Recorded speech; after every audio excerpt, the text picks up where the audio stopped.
இல்லையே. உம்மை தேடும் எனக்கு தாழ்ச்சி இல்லையே. இன்னொரு விசை கூட உம்மை நோக்கி பார்த்தே, உம்மை நோக்கி அவரை நோக்கி பார்த்த முகங்கள் ஒரு நாள் வெட்கப்பட்டு போனதில்லையே. உம்மை தேடும் எனக்கு தாழ்ச்சி இல்லையே. உம்மை நம்போ, உம்மை நம்பும் என் மேலே குற்றங்கள் சுமத்தினாலும், உம்மை நம்பும் என் மேலே குற்றங்கள் சுமத்தினாலும், எந்தன் சார்பில் நீர் நின்று வழக்காடுவே. எந்தன் சார்பில் நீர் நின்று வழக்காடுவே. உம்மை நோக்கி பார்த்தேன் வெட்கம் இல்லையே. உம்மை தேடும் எனக்கு தாழ்ச்சி.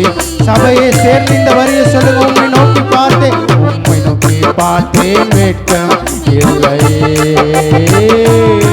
உம்மை தேடும் எனக்கு தாழ்ச்சி இல்லையே. இந்த பாடலுடைய 2வது சரணம் இப்படியாய் சொல்லுகிறது. துன்பங்கள் வந்தாலும் அநேகமாக இருந்தாலும் அனைத்து நின்றும் நீர் என்னை விடுவிக்கிறீர்.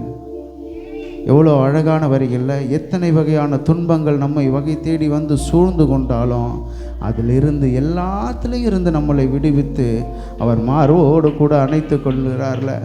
இந்த பாடல் வரியை நான் கேட்ட ரொம்ப தேவ பிரசன்னத்தில் நிறைந்து எழுதியிருக்கிறாங்கன்னா, அந்த பாடலை அவங்க பாடும்போது இன்னும் அழகாக இருந்தது. ஆனால் நாம் அதை உணர்ந்து பாடினோன்னா தேவ மகிமை நம்ம மத்தியில் வெளிப்படும். ஹல்லேலூயா. என் கூட சேர்ந்து பாடுங்க. நான் முதல்ல இதை பாடுறேன், 2வது என்னோடு கூட சேர்ந்து பாடுங்க. துன்பங்கள் சூழ்ந்தாலும் அநேகமாயிருந்தாலும் அனைத்து நின்றும் என்னை விடுவித்திரே. துன்பங்கள் சூழ்ந்தாலும் இருந்தாலும் அனைத்து நின்றும் என்னை. இன்னொரு விஷயம் கூட எல்லாரும் சேர்ந்து. துன்பங்கள் சூழ்ந்தாலும் அநேகமாயிருந்தாலும் அனைத்து நின்றும் என்னை விடுவித்திரே. உம்மை நோக்கி பார்த்தேன் வெட்கம் இல்லையே. உம்மை தேடும் எனக்கு தாழ்ச்சி இல்லையே. உம்மை நோக்கி பார்த்தேன் வெட்கம் இல்லையே. உம்மை தேடும் தாழ்ச்சி இல்லையே.